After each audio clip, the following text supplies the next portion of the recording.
नमस्कार, मी अतुल शिदय.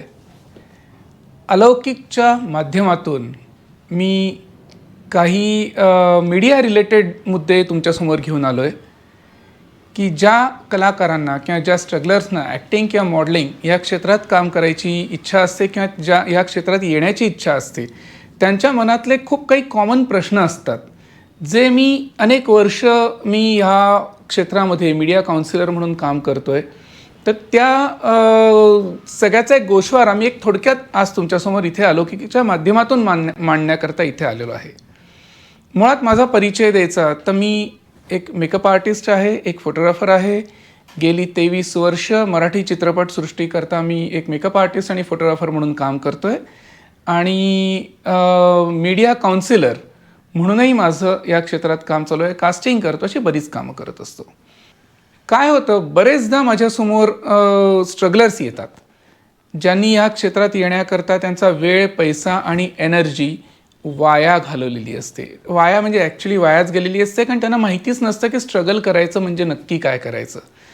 त्यांनी या क्षेत्रामध्ये येण्याकरता बराच वेळ, पैसा, एनर्जी, उत्साह सगळा खर्च केलेला असतो. वर्षानुवर्ष निघून जातात आणि त्यांचं काहीही घटना घडत नाही त्यांच्या आयुष्यात काहीच होत नाही. आणि मग एक डिप्रेशन त्यांना येतं आणि एक डिप्रेशनमध्ये गेलेले जे फ्रस्ट्रेटेड जीवजंतू माझ्यासमोर कायम येऊन बसतात आणि मग एक मीडियाला नावं ठेवण्याचा त्यांचा एक सिलसिला सुरू होतो की बरोबर आहे, आम्ही काय गॉडफादर, आमच्या मागे कोणी गॉडफादर नाही किंवा आम्ही काही स्टार किड्स नाही म्हणून आम्हाला चान्स मिळाला नाही. आणि एकूण नेपोटिझम आणि अमकं ढमकं या मुद्द्यावर ते भयंकर बोलतात आणि मीडियाला नावं ठेवतात आणि बस त्यांची सगळी भडास माझ्यासमोर निघते. माझा मुद्दा वेगळाच असतो. मी शांतपणे त्यांचं काय व्हायचं ते आउटलेट होऊ देतो आणि नंतर त्यांना काही बेसिक प्रश्न विचारतो की बाबा, तू स्ट्रगल केलंस म्हणजे नक्की काय केलंस? एक्झॅक्टली स्ट्रगल म्हणजे नक्की काय तुला माहिती आहे का? जिम जॉईन केली, डाएट केलं, डान्स स्कूल लावला, तब्येत बनवली, ह्याला स्ट्रगल नाही म्हणत, याला सेल्फ ग्रूमिंग म्हणतात. मुळात तू स्ट्रगल केलंस म्हणजे नक्की काय केलंस, हा पहिला मुद्दा. दुसरा मुद्दा, तुझ्याकडे अशी कोणती गोष्ट आहे की जी मीडियानी बघितलीच नाही, याचा तुला इतका त्रास होतोय? नक्की काय आहे तुझ्याकडे? हा माझा दुसरा प्रश्न असतो की आणि जे मुळात तुझ्याकडे जे आहे ते तुझ्याकडे आहे असं तुला का वाटतंय? कारण प्रत्येकालाच वाटत असतं की मी खूप ग्रेट आहे, मी खूप मला सगळं येतं. कारण प्रत्येकच आई वडिलांना आपला बंड्या किंवा बबडी ही खूप सुंदर असते, ग्रेट असते आणि त्यांचं कौतुक होत असतं. लहानपणापासून ह्याच अपब्रिंगिंगमध्ये ती मुलं लहानाची मोठी होतात की कोणी पाहुणे आले की अरे बाळा हे करून दाखव, अगं बाबडे ते करून दाखव, आणि मग सगळे टाळ्या वाजवणार. कारण कुठलाही पाहुणा तोंडावर फार बकवास केले तुमच्या मुलांनी असं म्हणत नाही. सो टाळ्याच ऐकण्याची सवय झालेली असते या सगळ्या लोकांना. आणि काय होतं, क्रिटिसिझम किंवा हे तू फालतू करतोयस हे त्यांना कोणीच सांगत नाही कधी. आणि मग तोच एक अहमगंड किंवा ओव्हर पॉझिटिव्ह एक ॲटिट्यूड असतो, एक चुकीचा एक ओव्हर कॉन्फिडन्स म्हणू आपण, तो घेऊन ती मुलं मोठी होतात. आणि मीडिया तेच सगळं ॲटिट्यूड घेऊन येतात आणि मीडियामध्ये मात्र इथे आल्यावर त्यांचं इथे कोणी काका, मामा, आत्या किंवा नातेवाईक नसतात.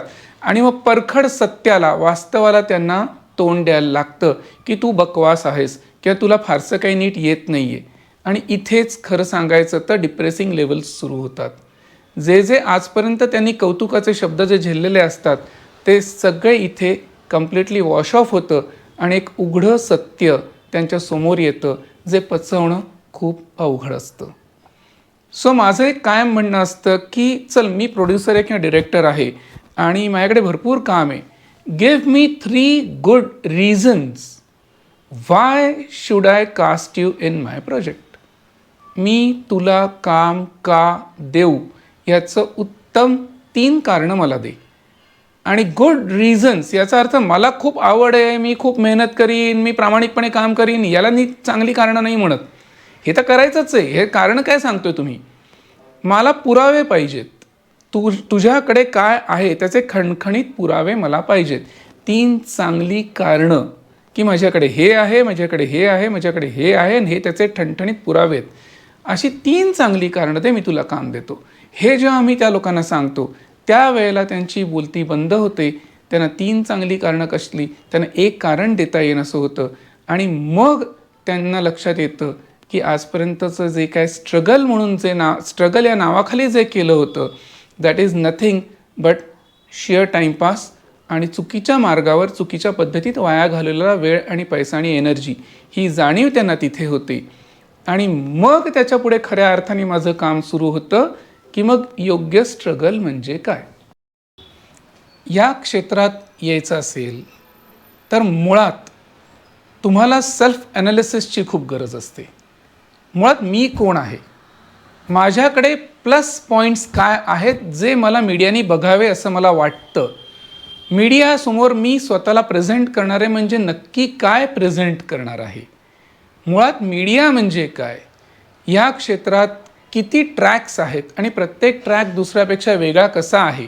म्हणजे मेनस्ट्रीम मॉडेलिंग असेल, कॅरेक्टर मॉडेलिंग असेल, ॲक्टिंग असेल, तर ह्यापैकी कुठल्या ट्रॅकला योग्य मी आहे हा जो सेल्फ ॲनालिसिस असतो तो करणं आणि तुला कुठल्या ट्रॅकवर मार्ग आक्रमित करायचा आहे किंवा ज्या ट्रॅकवर करिअर करायचं आहे त्या ट्रॅकनुसार स्वतःला मोल्ड कसं करायचं. दिस इज एक्झॅक्टली अ स्ट्रगल. की ह्या क्षेत्रात येण्याकरता मला ज्या ट्रॅकवर जायचं आहे त्या ट्रॅकला लागणाऱ्या संबंधित गोष्टी मी स्वतःमध्ये डेव्हलप करणार आणि मग ह्या ट्रॅकवर पाऊल टाकणार तर मला यश मिळणार आहे. हा विचार सातत्याने डोक्यात ठेवून इथे येणं म्हणजे प्रॉपर एंट्री किंवा प्रॉपर स्ट्रगल असं म्हणता येईल. ह्या मीडियामध्ये एक ढोबळ मानाने बघितलं तर 3 प्रकारचे ट्रॅक्स आहेत. एक आहे मेनस्ट्रीम मॉडेलिंग, एक आहे कॅरेक्टर मॉडेलिंग आणि एक आहे ॲक्टिंग. तर इथे येणाऱ्या स्ट्रगलरनी किंवा इथे येऊ इच्छिणाऱ्या व्यक्तींनी स्वतःला ॲनालाइज करणं खूप गरजेचं असतं की मी कुठल्या ट्रॅकचा आहे.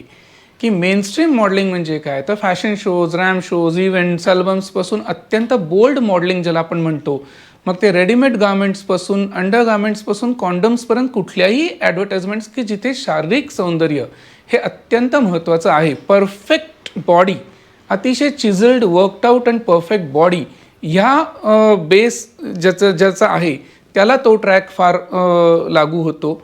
Second track is character modelling म्हणजे T V commercials, short ad films, corporate films, documentaries, press ads, print ads, hoardings, posters.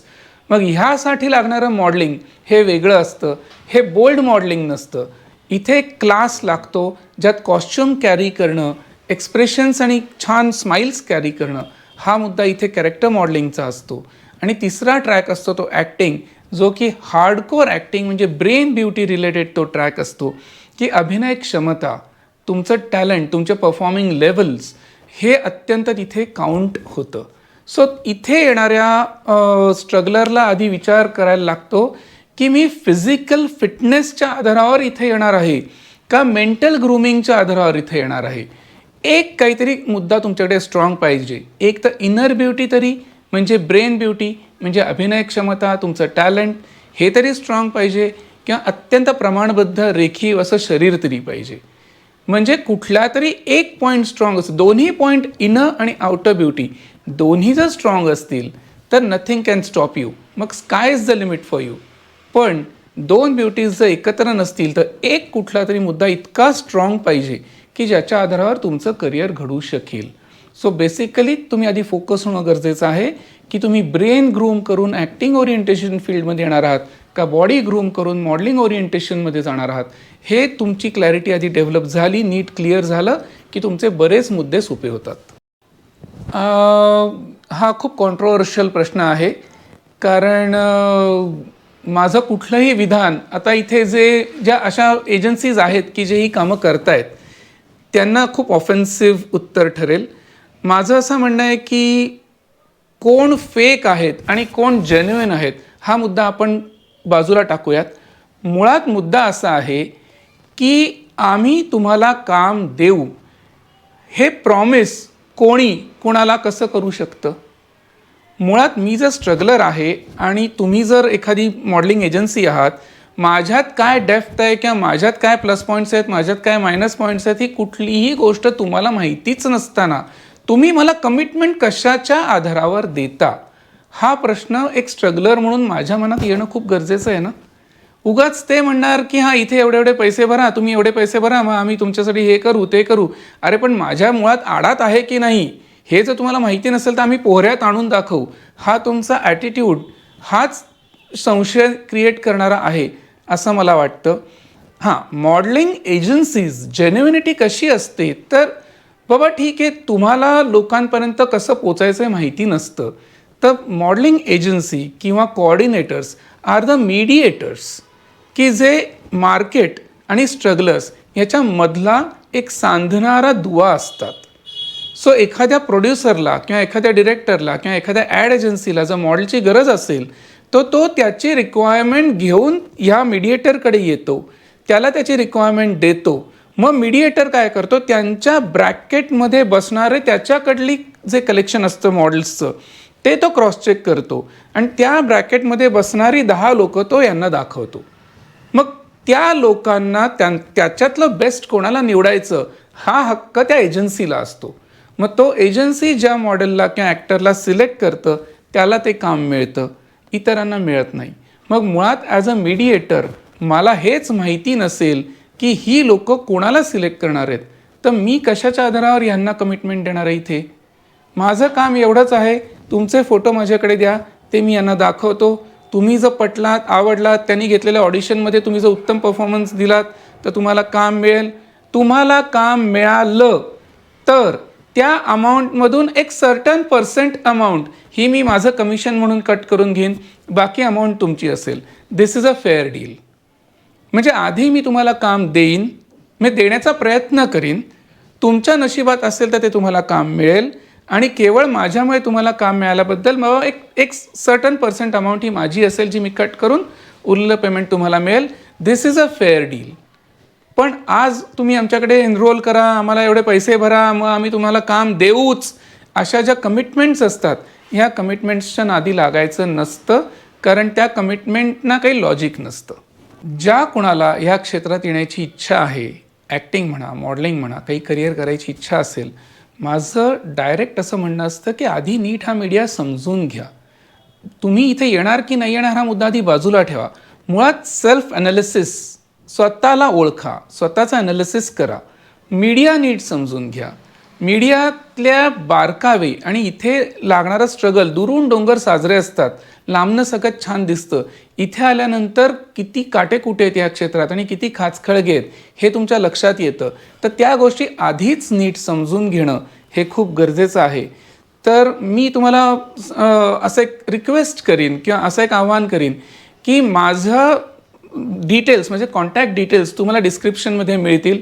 ज्यांना कोणाला इंटरेस्ट असेल, ज्यांना कोणाला या क्षेत्रात येऊन काही करिअर करायची इच्छा असेल किंवा एक मनात स्वप्न असतील, त्यांनी कुठलीही भीडभाड न ठेवता डायरेक्ट मला कॉन्टॅक्ट करा, माझ्याशी संपर्क साधा, एकदा नीट सगळं डिटेल समजून घ्या. कारण हा विषय खूप मोठा आहे, सलग एक्सप्लेन करायला गेलं तर 3 तास पण कमी पडतील, पण मी तुम्हाला तो मुक्तपणे भरपूर वेळ देईन. एकदा नीट समजून घ्या सगळं.